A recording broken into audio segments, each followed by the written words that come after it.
Bangla film ইন্ডাস্ট্রির আজ অত্যন্ত মন খারাপ, এবং সেই মন খারাপ আমাদেরও। তার কারণ আইকনিক ফিল্ম মাঝে মাঝে কয়েক দশকে খুব অল্পই তৈরি হয়। নিঃসন্দেহে ভূতের ভবিষ্যৎ অনীক দত্তের সেই রকমই একটি ফিল্ম। আমার মনে আছে একেবারে একটা ব্যক্তিগত অনুষঙ্গ দিয়ে আজকে এই অনুষ্ঠান শেষ করব। সেই ব্যক্তিগত অনুষঙ্গ বলছে যে অনীক দত্তের চিত্রনাট্য এবং নির্দেশনায় এবিপি আনন্দে একটা ছোট্ট স্পুফ তৈরি হয়েছিল। সেরা বাঙালি অনুষ্ঠানের আগে 2012 সালে সেটা আমরা মানুষের সামনে স্টেজে দেখাই। তার কারণ তখন ভূতের ভবিষ্যৎ একেবারে অসম্ভব জনপ্রিয়, লোকের মুখে মুখে ফিরছে, এবং সেখানে আবার বলছি অনীক দত্তের চিত্রনাট্য এবং নির্দেশনায় এই অধমের কয়েক মিনিটের একটা স্পুফ করার সৌভাগ্য হয়েছিল। আজকে আমাদের তরফ থেকে অনীকদা যখন নেই, পুলিশের প্রাথমিক রিপোর্ট ক্লিনিক্যাল ডিপ্রেশনে ভুগছিলেন, পরিবারও সেই কথা বলছে, তার স্মৃতির প্রতি শ্রদ্ধার্ঘ ওই ছোট্ট স্পুফটা আরেকবার আপনাদের দেখাবো। দেখুন, 14 বছর আগে।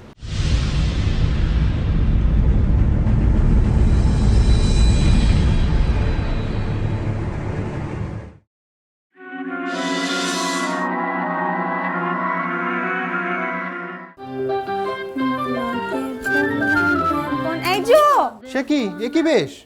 এখন তোমার এটি ডেস। ও, কথাও বলছো কদলিওয়ালা স্টাইলে? কার মতো কথা কইব তাইলে? তাই সব ডায়লগে অন্তমিল? ও বেশ হয়ে গেছে।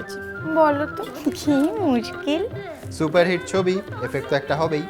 ওরকম কত হিট ছবি তো আগে দিয়েছি বাপু, সে কবে। আচ্ছা, এর আগে এত প্রশংসা পেয়েছে তোমার অভিনয়? মনীষী রূপে পেয়েছে, তবে ভূতের পাটে নয়। এবার ফিগার 0 বানিয়ে ফেলো, এখন যে ট্রেনটা চালু। ম্যাগু ঠিক যেন খ্যাংরা কাটির উপর আলু। আচ্ছা, র্যামসে সাহেবের কাছে কেমন শেখা চলছে ইংরাজি? লাল মুখুনি সেটার মতলব ভালো না, ভারী পাজি। আচ্ছা, খাজা খাঁ আর ভূতনাথের মধ্যে কাকে তোমার পছন্দ? আমি তো দুটোকেই রাখি বসে, তেমনি করে গাল মন্দ। আচ্ছা, এবার বলো তোমার মতে আজ কার হবে জিত? আমার বই সেরা বায়োস্কোপ, আমারই সেরা বাঙালি পাওয়া উচিত। এই, এটা একটু বাড়াবাড়ি হয়ে গেল নাকি? এত বড় অপমান! আমি আর এখানে তাকি? আমার নাম কদলিওয়ালা দাস, লোকে আমায় বলতো মরতে এসে গেছি। আর বলো না, এত লেট হয়ে গেছে না। হ্যাঁ কি মানে তুমি? হ্যাঁ আমি। আরে জ্যাম এত, তোমার কি হয়েছে? আরে চলো, তো লেট হয়ে গেছে। কলকাতা ট্রাফিক, তাড়াতাড়ি এসো সময়। তবে ওটা কে ছিল?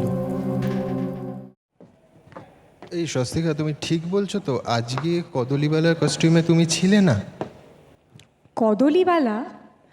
আহা কদলি, আমি তো ভেবেছিলাম আমি আজকে ওর গেটআপেই আসবো, কিন্তু সময় হলো না তো।